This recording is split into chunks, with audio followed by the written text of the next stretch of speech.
Hello everyone, welcome back to my YouTube channel. ಎಲ್ಲರೂ ಹೇಗಿದ್ದೀರಿ? ಚೆನ್ನಾಗಿದ್ದೀರಿ ಅಂತ ಅನ್ಕೋತೀನಿ. ನಾನಂತೂ ಸೂಪರ್ ಆಗಿದ್ದೇನೆ. ಇವತ್ತಿನ ಈ ವ್ಲಾಗ್ ಬಂದುಬಿಟ್ಟು ದೀಕ್ಷಾ ಮಂಗಳೂರವರಿಗೋಸ್ಕರ. ಯಾಕೆಂತ ಹೇಳಿದ್ರೆ ಅವರು ನನ್ನಲ್ಲಿ ಪ್ಯಾರಾಮೆಡಿಕಲ್ ಬಗ್ಗೆ, ಪೋಸ್ಟಿಂಗ್ ಬಗ್ಗೆ, ಇಂಟರ್ನ್ಶಿಪ್ ಬಗ್ಗೆ ಹೇಳಿ ಅಂತ ಹೇಳಿದರು. ತುಂಬ ಸಲ ಕೇಳಿದರು ಇನ್ಸ್ಟಾದಲ್ಲಿ. ನನಗೆ ಅವರು ಕರೆಕ್ಟಾಗಿ ಏನು ಅಂತ ಕೇಳ್ತಾ ಇರಲಿಲ್ಲ. ಸೊ ಹಾಗೆ ನನಗೆ ಯಾರು ಅಂತಲೇ ಗೊತ್ತಿರಲಿಲ್ಲ. ಅದಕ್ಕೆ ನಾನು ಒಮ್ಮೆ ರಿಪ್ಲೈ ಮಾಡಿದೆ, ಮತ್ತು ನನಗೆ ಅವರ ಮೆಸೇಜ್ ಕೂಡ ಸಿಗಲಿಲ್ಲ. ಮತ್ತು ಯೂಟ್ಯೂಬ್ ಚಾನಲಲ್ಲಿ ನನ್ನ ಲಾಗ್ಸಲ್ಲೆಲ್ಲ ಕಮೆಂಟ್ ಹಾಕ್ತಾಯಿದ್ರು. ಮೊನ್ನೆ ಅಷ್ಟೇ ಅವರು ಹೇಳಿದರು, ನಾನು ಕೂಡ ಸೆಕೆಂಡ್ ಇಯರ್ DMIT ಮಾಡ್ತಿದ್ದೇನೆ, ಅದಕ್ಕೆ ಕೇಳಿದ್ದು ಅಂತೇಳಿ ಹೇಳಿದರು. ಸೊ ಈ ಲಾಗು ಅವರಿಗೆ ಡೆಡಿಕೇಟ್ ಮಾಡ್ತೇನೆ, ಹಾಗೆ ಎಲ್ರಿಗೂ ಕೂಡ ಡೆಡಿಕೇಟ್ ಮಾಡ್ತೇನೆ. ಎಲ್ಲರೂ ಕೂಡ ನೋಡಿ ಆಯಿತಾ. ಇನ್ನು ನಿಮ್ಮಲ್ಲಿ ಯಾರಾದರೂ ಪ್ಯಾರಾಮೆಡಿಕಲ್ ಮಾಡೋರು ಇದ್ದರೆ ಅದಕ್ಕೋಸ್ಕರ. ನಂದು ಪ್ಯಾರಾಮೆಡಿಕಲಲ್ಲಿ DMIT ಅಂದರೆ diploma in medical imaging technology ಅಂತೇಳಿ. ನಾನು PUC ಅಲ್ಲಿ ಸೈನ್ಸ್ ತೊಗೊಂಡೆ, ಸೈನ್ಸಲ್ಲಿ ಸ್ಟ್ಯಾಟ್. ಸೊ ಆದ ಕಾರಣ ನನಗೆ ಡೈರೆಕ್ಟ್ ಸೆಕೆಂಡ್ ಇಯರಿಗೆ ಹೋಗ್ಲಿಕ್ಕೆ ಆಗೋದಿಲ್ಲ. 3 ಇಯರ್ಸ್ ಇರ್ತದೆ ಪ್ಯಾರಾಮೆಡಿಕಲ್. ಅದರಲ್ಲಿ ಸೈನ್ಸ್ PUCಯಲ್ಲಿ ಸೈನ್ಸಲ್ಲಿ ಬಯಾಲಜಿ ತೊಗೊಂಡ್ರೆ ಡೈರೆಕ್ಟ್ ಸೆಕೆಂಡ್ ಇಯರ್, ಇಲ್ಲಾಂದರೆ ಫಸ್ಟ್ ಇಯರಿಗೆ ಹೋಗಬೇಕು. ಫಸ್ಟ್ ಇಯರಲ್ಲಿ ಕೆಮಿಸ್ಟ್ರಿ, ಇಂಗ್ಲೀಷ್, ಫಿಸಿಕ್ಸ್ ಮತ್ತು ಬಯಾಲಜಿ ಅಷ್ಟು ಸಬ್ಜೆಕ್ಟ್ ಇರ್ತದೆ. ನೆಕ್ಸ್ಟ್ ಸೆಕೆಂಡ್ ಇಯರಿಗೆ ಬಂದರೆ, ಸೆಕೆಂಡ್ ಇಯರ್ ನಮಗೆ IT ಅವರಿಗೆ ಖಾಲಿ 250 ಮಾರ್ಕಲ್ಲಿ ಎಕ್ಸಾಮ್ ಇರುವಂಥದ್ದು. ಯಾಕೆ ಅಂತ ಹೇಳಿದರೆ, ನಮಗೆ ಇರುವಂಥದ್ದು ಅನಾಟಮಿ ಫಿಸಿಯಾಲಜಿ ಅದು 50-50 ಮಾರ್ಕ್ಸಿಗೆ ಇರ್ತದೆ. ಅನಾಟಮಿ 50ಗೆ, ಫಿಸಿಯಾಲಜಿ 50ಗೆ, ಮತ್ತು ಪ್ಯಾಥಾಲಜಿ 50 ಮಾರ್ಕ್ಸ್, ಮತ್ತು ರೇಡಿಯೇಷನ್ ಫಿಸಿಕ್ಸ್ ಅದು 100 ಮಾರ್ಕ್ಸ್. ಟೋಟಲ್ 250 ಮಾರ್ಕ್ಸಿಗೆ ಇರ್ತದೆ. ಮತ್ತು ಪ್ರಾಕ್ಟಿಕಲ್ ಇರೋದಿಲ್ಲ ಈ DMIT ಅವರಿಗೆ ಪ್ಯಾರಾಮೆಡಿಕಲಲ್ಲಿ. ಸೆಕೆಂಡ್ ಇಯರಲ್ಲಿ LT ಅವರಿಗೆ LT ಅವರಿಗೆ ಲ್ಯಾಬೊರೇಟರಿ ಟೆಕ್ನಾಲಜಿ ಇರ್ತದಲ್ಲ, ಅವರಿಗೆ ಪ್ರಾಕ್ಟಿಕಲ್ ಇರ್ತದೆ. ಮತ್ತು ಅವರಿಗೆ ಟೋಟಲ್ ಎಷ್ಟು ಮಾರ್ಕ್ ಅಂತ ಗೊತ್ತಿಲ್ಲ ನನಗೂ ಕೂಡ. ಆ್ಯಂಡ್ ಥರ್ಡ್ ಇಯರಿಗೆ DMIT ಅವರಿಗೆ ಎಷ್ಟು ಸಬ್ಜೆಕ್ಟ್ ಅಂತ ಹೇಳಿದ್ರೆ 3 ಸಬ್ಜೆಕ್ಟ್ ಇರುವಂಥದ್ದು. Paper 1, paper 2, paper 3. ಅದು ತುಂಬ ಉದ್ದ ಇದೆ ನೇಮು, ಅದಕ್ಕೆ ಪೇಪರ್ 1, ಪೇಪರ್ 2, ಪೇಪರ್ 3 ಅಂತೇಳಿ ಹೇಳುವಂಥದ್ದು. ಪೇಪರ್ 1 ಅಂತ ಹೇಳಿದರೆ ಈ ಪೊಸಿಷನ್ಸ್ ಬಗ್ಗೆ ಇರ್ತದೆ. ಪೇಪರ್ 2 ಅಂತ ಹೇಳಿದರೆ ಈ ಪ್ರೊಸೀಜರ್ಸ್ ಮಾಡೋದು, ಈ ಆಪ್ರೇಷನ್ ಥಿಯೇಟರ್ ಒಳಗಡೆ ಎಲ್ಲ ಪ್ರೊಸೀಜರ್ಸ್ ಇರ್ತದಲ್ಲ, ಆ ಥರನೇ ನಮಗೆ ಇಮ್ಯಾಜಿಂಗ್ ಟೆಕ್ನಾಲಜಿ ಅವರಿಗೆ ಏನು ವರ್ಕ್ ಇರ್ತದೆ ಅಲ್ಲಿ. ಆಪ್ರೇಷನ್ ಥಿಯೇಟರ್ ಅಂತಲ್ಲ, ಈಗ ಏನಾದರೂ ಎಂತ ಅಂತ ಹೇಳೋದು, ಹೊಟ್ಟೆ ಒಳಗಡೆ ಏನಾದರೂ ಪ್ರಾಬ್ಲಮ್ ಇದ್ದರೆ, ಅಥವಾ ವೇನ್ಸಲ್ಲಿ ಆ ಥರದ್ದೆಲ್ಲ ಪ್ರಾಬ್ಲಮ್ ಇದ್ದರೆ, ಅಲ್ಲಿ ನಮಗೆ ಇಮ್ಯಾಜಿಂಗ್ ಟೆಕ್ನಾಲಜಿ ಮಾಡಿದವರಿಗೆ ಏನು ವರ್ಕ್ ಇರ್ತದೆ ಅದು. ಆ್ಯಂಡ್ ಪೇಪರ್ 3 ಅಂತ ಹೇಳಿದರೆ ಡಾರ್ಕ್ ರೂಮ್. ಈಗೆಲ್ಲ ಎಕ್ಸ್ರೇ ಎಲ್ಲ ಗೊತ್ತಿದೆ, ಮೆಷಿನ್ಸ್ ಎಲ್ಲ DRD ಆ ಥರ ಎಲ್ಲ ಸಿಸ್ಟಮ್ಸ್, CR ಸಿಸ್ಟಮ್ಸ್ ಎಲ್ಲ ಬಂದಿದೆ.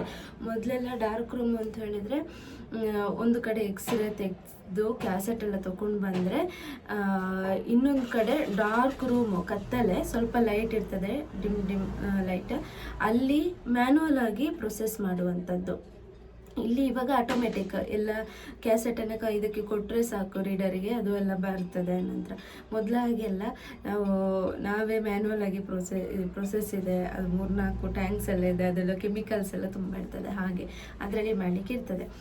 ಅದು 3 ಸಬ್ಜೆಕ್ಟ್. ಮತ್ತು ಪ್ರಾಕ್ಟಿಕಲ್ ಕೂಡ ಇರ್ತದೆ. ಟೋಟಲ್ 300 ಥಿಯರಿ ಮತ್ತು 200 ಮಾರ್ಕ್ಸ್ ಇದ್ದು ಪ್ರಾಕ್ಟಿಕಲ್ ಇರ್ತದೆ.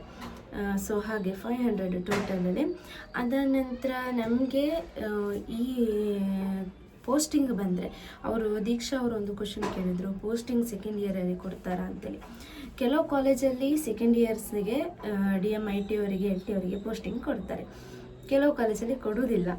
ನಮ್ಮ ಕಾಲೇಜಲ್ಲಿ DMIT ಅವರಿಗೆ ಸೆಕೆಂಡ್ ಇಯರಲ್ಲಿ ಇರಲಿಲ್ಲ, ಥರ್ಡ್ ಇಯರಲ್ಲಿ ಕನ್ಫರ್ಮ್ ಕೊಟ್ಟೇ ಕೊಡ್ತಾರೆ. ಯಾಕಂದರೆ ನಮಗೆ ಪೋಸ್ಟಿಂಗ್ ಇಂಪಾರ್ಟೆಂಟ್.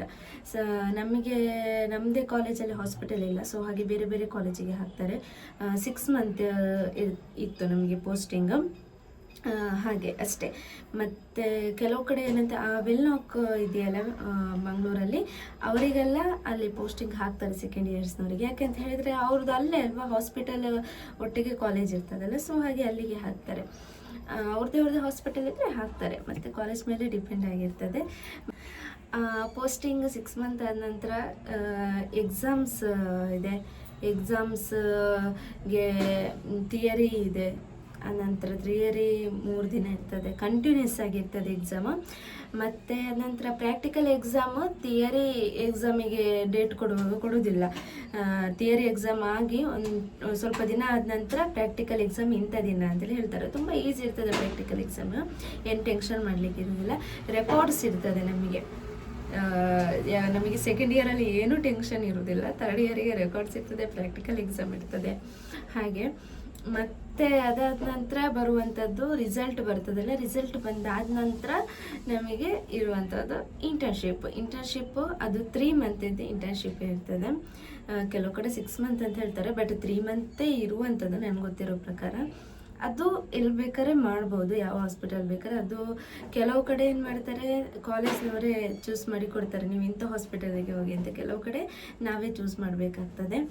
ಹಾಗೆ ಆಯಿತಾ, ನಂದು ಇನ್ನು ಇಂಟರ್ನ್ಶಿಪ್ ಮಾಡಬೇಕಷ್ಟೇ. ಯಾಕಂದರೆ ಈಗ ಪ್ರೋಗ್ರಾಮ್ಸ್ ಎಲ್ಲ ಬರ್ತಾ ಇದೆಯಲ್ಲ, ಸೊ ಹಾಗೆ ಇಂಟರ್ನ್ಶಿಪ್ಪಿಗೆ ಹೋಗಿ ಮತ್ತೆ ಪ್ರೋಗ್ರಾಮ್ ಉಂಟು, ನಂಗೆ ರಜೆ ಬೇಕು ಅಂತ ಹೇಳೋದು ಅದು ಯಾವತ್ತೂ ಸರಿಯಿಲ್ಲ, ಹಾಸ್ಪಿಟಲ್ ಡ್ಯೂಟಿ ಅಲ್ಲ. ಸೊ ಅದಕ್ಕೋಸ್ಕರ ನಾನು ಪ್ರೋಗ್ರಾಮ್ಸ್ ಎಲ್ಲ ಮುಗಿಲಿ ಅಂತೇಳಿ ನಾನು ಕಾಯ್ತಾ ಇದ್ದೇನೆ.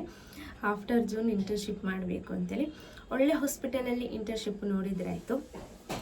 ಹಾಗೆ ಪೋಸ್ಟಿಂಗ್ ಕೂಡ ಹಾಗೆ. ಪೋಸ್ಟಿಂಗ್ ನಾನು ಇಲ್ಲಿ ಮಂಗಳೂರಲ್ಲಿ ಮಾಡಿರುವಂಥದ್ದು, ಪಳ್ಳೀರಲ್ಲಿ life line health care plus ಇದೆಯಲ್ಲ, ಅಲ್ಲಿ ಮಾಡಿರುವಂಥದ್ದು.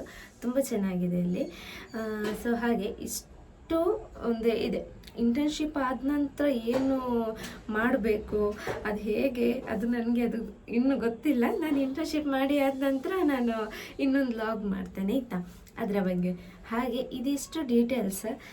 ಯಾರಾದರೂ ಪ್ಯಾರಾಮೆಡಿಕಲ್ಗೆ ಸೇರಬೇಕಿದ್ರೆ ಖಂಡಿತವಾಗಿ ಸೇರಿ, ತುಂಬ ಒಳ್ಳೆ ಫ್ಯೂಚರ್ ಕೂಡ ಇದೆ. ಹಾಗೆ ಮತ್ತು ಮೆಡಿಕಲ್ ಫೀಲ್ಡ್ ಬೇರೆ, ಅದರಲ್ಲಿ ಪ್ಯಾರಾಮೆಡಿಕಲಲ್ಲಿ ತುಂಬ ಕೋರ್ಸಸ್ ಇದೆ. ಯಾವ ಕೋರ್ಸ್ ಬೇಕು ನಮಗೆ ತೊಗೊಳ್ಬೋದು.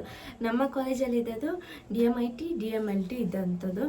ನನಗೆ ಯಾವುದು ನಂಗೆ ಅದ್ರ ಬಗ್ಗೆ ಏನೂ ಕೂಡ ಒಂದು ಚೂರು ನಾಲೆಡ್ಜ್ ಇರಲಿಲ್ಲ. ಕೆಲವೊಬ್ಬರ ಹತ್ರ ಡಾಕ್ಟರ್ಸ್ ಅವ್ರ ಹತ್ರ ಎಲ್ಲ ಗೀತಕ್ಕ, ಅರವಿಂದ್ ಸರ್ ಎಲ್ಲ ಕೇಳಿ ಆ ನಂತರ ನಾನು ಅದನ್ನು ತೊಗೊಂಡಿರುವಂಥದ್ದು ಆಯಿತಾ. ಸೊ ಹಾಗೆ ಇವಾಗ ತುಂಬ ಖುಷಿ ಆಗ್ತದೆ ನಾನೊಂದು ಮೆಡಿಕಲ್ ಫೀಲ್ಡಲ್ಲಿ ಇದ್ದೇನೆ ಅಂತೇಳಿ. ಹಾಗೆ ಇನ್ನು ಇಂಟರ್ನ್ಶಿಪ್ಪಿಗೆ ಸ್ವಲ್ಪ ದಿನ ಇರೋದು ಸ್ಟಾರ್ಟ್ ಆಗಲಿಕ್ಕೆ. ಈಗ ಏಪ್ರಿಲ್ ಅಲ್ಲ, ಇನ್ನು ಜೂನ್ ನಂತರ ನಾನು ಇಂಟರ್ನ್ಶಿಪ್ಪಿಗೆ ಸೇರ್ತೇನೆ. ಅದಾದ ನಂತರ ನಾನೊಂದು ಲಾಗ್ ಮಾಡಿ ಬಿಡ್ತೇನೆ ಆಯಿತಾ. ದೀಕ್ಷಾ ಅವರಿಗೆ ಇದು ಕ್ಲಿಯರ್ ಆಗಿರ್ಬೋದು ಅಂತ ಅನ್ಕೋತೇನೆ ನಾನು ಹೇಳಿರುವಂಥದ್ದು. ಏನಾದರೂ ಡೌಟ್ ಇದ್ದರೆ ಖಂಡಿತವಾಗ್ಲೂ ನನಗೆ ಒಂದು ಕಮೆಂಟ್ ಹಾಕಿ. ಯಾರೇ ಆದರೂ ಕೂಡ, ದೀಕ್ಷಾ ಅವರು ಅಂತಲ್ಲ, ಪ್ಯಾರಾಮೆಡಿಕಲ್ ಬಗ್ಗೆ ಏನಾದರೂ ಡೌಟ್ ಇದ್ದರೆ, ಕೋರ್ಸಸ್ ಬಗ್ಗೆ ನನ್ನ ಹತ್ರ ಕೇಳಿ. ನನಗೆ ಗೊತ್ತಿದ್ದಷ್ಟು ನಾನು ನಿಮಗೆ ಇನ್ಫಾರ್ಮೇಷನನ್ನು ಕೊಡ್ತೇನೆ ಅಂತ. ಈ ಲಾಗ್ ಎಲ್ರಿಗೂ ಇಷ್ಟ ಆಯಿತು ಅಂತ ಅನ್ಕೋತೀನಿ. ಹಾಗೆ ನನ್ನ ಪೋಸ್ಟಿಂಗ್ ಬಗ್ಗೆ ಹೇಗಿತ್ತು ವಿಷಯ, ಜರ್ನಿ ಎಲ್ಲ ಹೇಗಿತ್ತು ಅಂತೇಳಿ ಇನ್ನೊಂದು ಲಾಗ್ ಜೊತೆ ಹೇಳ್ತೀನಿ. Take care, bye bye.